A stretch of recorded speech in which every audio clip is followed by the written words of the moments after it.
Hi everyone, Ryan here from Fight Game Analysis, and today we're going to be talking about the upcoming fight between Tyson Fury and Dillian Whyte. But before we jump into that, if you've been enjoying the content, please go ahead and click on the like button and also subscribe to the channel. Really appreciate your support. Alright, so we've got a big fight coming up between Tyson Fury and Dillian Whyte. Now, we weren't always sure what fight we were going to get after Tyson Fury went out and stopped Deontay Wilder in his last one.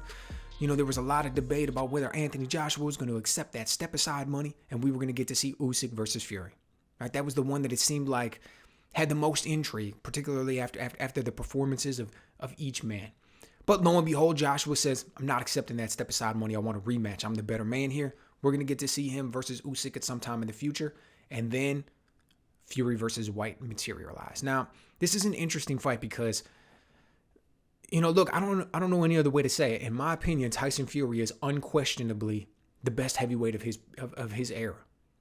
He went out there and beat the man in Vladimir Klitschko, who had dominated the previous era. Now, look, the Klitschko brothers and Vladimir Klitschko in particular were not particularly well liked in America, we'll say. Okay, they came over here for a while. They fought. People weren't really feeling it. They went back over. They were fighting in Europe, and they were doing great.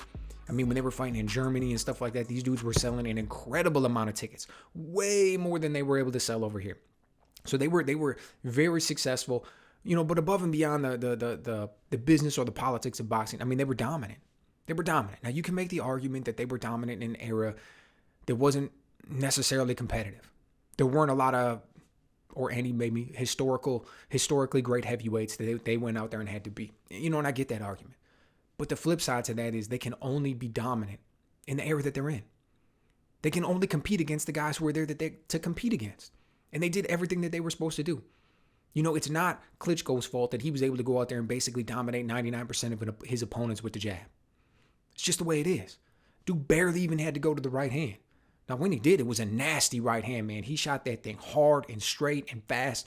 Go look back at that fight with Anthony Joshua and see that right hand that Klitschko clipped Joshua with, man. It is a little bit surprising that he even got up from him, but he did. Made for a great fight. But nevertheless, before Anthony Joshua beat Klitschko, Tyson Fury did. Back in 2015, Tyson Fury, with a very ugly, awkward, herky-jerky type performance, went out there and beat Klitschko. Dethroned him. After all of those years, he became the champ. Then some years later, he goes out there and fights the man that may be the most fearsome puncher in the heavyweight division of all time, right? That's the type of power that Deontay Wilder has. That's the type of reaction that you have when you watch these videos of him over here just almost taking dudes' heads off, decapitating dudes in the ring almost, right? That's the type of reaction that you see from it. Went out there and fought him, right? Went out there and fought him with a boxing style. I don't know if I'll call it beautiful, but it was a very great boxing type performance in the first fight. Goes to a draw, completely changes up his style in the second and third fight, stops the man both times.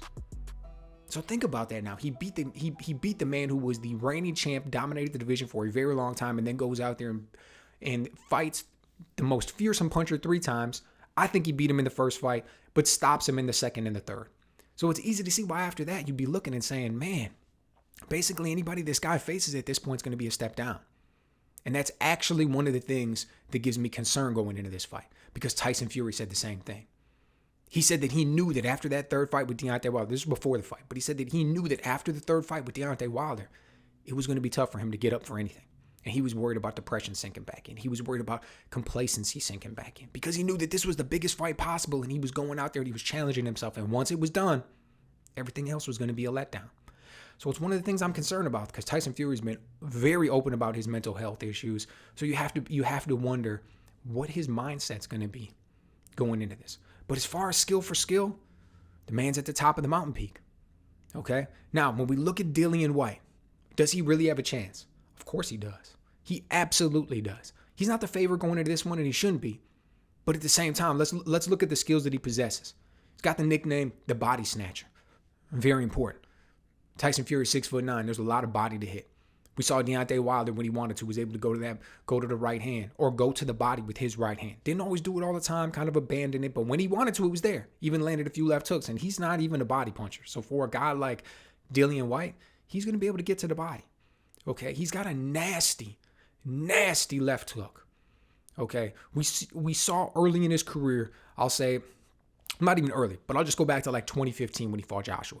He was raw, man. He was getting trained by Jonathan Banks at the time, and Jonathan Banks even said it. He was like, Dillian Whyte is still a work in progress. We're still putting his game together. And you could see it in that fight. He's forcing the double jab.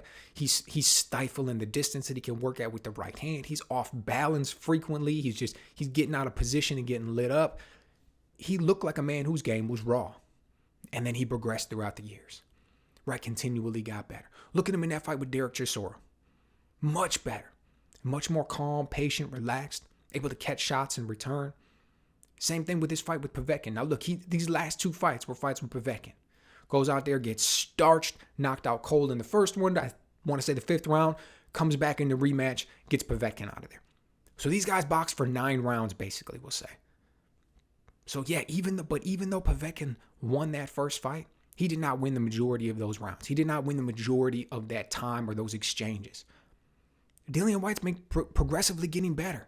He keeps his hands up way more now, doesn't get out of position as much, doesn't lean over his front leg and get off balance, knows how to catch shots in return, doesn't just try to constantly force the left hook all the time because he knows the power he has in it. Like, he's really, truly progressing as a fighter. But here's the problem. He still gets hit a lot. Got smoked, got knocked out cold by Povetkin, got dropped by Oscar Rivas, got dropped by Joseph Parker prior to that. I mean, it's tough when you get caught that much. It's tough when you get caught that much amongst heavyweights because these dudes pack a lot of power, and any one shot at any given time can be the one to get you out of there. And when you don't have a really tight, responsible defense, you're always wondering whether it's going to be that next shot that slips through. And then you think about him getting in there with Tyson Fury. Now, I haven't really truly broken down the tape on it. This one's kind of just on my first thoughts on it. But man, Tyson Fury's going to outweigh him by what? 20, 25 pounds probably? 5-6 inches taller? A significant reach advantage. Fury's shown that he can box on the outside against a guy like Klitschko or Wilder. Shown that he can come up against a guy who isn't a big puncher like Otto Wallin, and he just put his head in his chest. Pushed him backwards, beat him up. Show that he can stifle the right hand and push back a power puncher like Deontay Wilder and get him out of there. Wilder's got a chin, man. He took a lot of punishment. Fury was always there to dish it out. Gas tank was good. You know, I get it in some ways it's different. I would say that Dillian Whyte isn't nearly the puncher that Deontay Wilder is, but at the same time, that left hook is different than a right hand. So he gets it off from different angles, different times, different spots, different distances. You can't smother it nearly as much. You can't just get inside, but it's easier to get off. He knows how to shoot it as an uppercut. We saw him. That's what he got Povetkin out of there with. So there's a few little nuances, you know, to the whole thing. But at the end of the day, I'll tell you this. It's going to be tough for Dillian Whyte, in my opinion. I don't think he controls distance enough. I don't think he has that ability to really take over a fight and dictate where it's going, when it's going, the speed at which it's happening. I think Tyson Fury is going to come in there and he'll be able to easily assume the role of the ring general. And beating Tyson Fury when he's the ring general, that's going to be a tall order. You know, nevertheless, very excited about it. Really, really interested to see what both men bring to the table. I'm going to be breaking the film down more as we get closer to the fight. But really want to know what you guys think. I thought Tyson Fury was going to be a little bit bigger of a favorite going into this one. Do you think he's going to be fully prepared, or do you think he might be overlooking him a little bit? I know he's talking about getting him out of there early. You hear Eddie Hearn talking about when these guys trade left hooks, Tyson Fury's going to go to sleep. Why would Tyson Fury trade left hooks, stand there and trade left hooks with Dillian Whyte? He doesn't need to.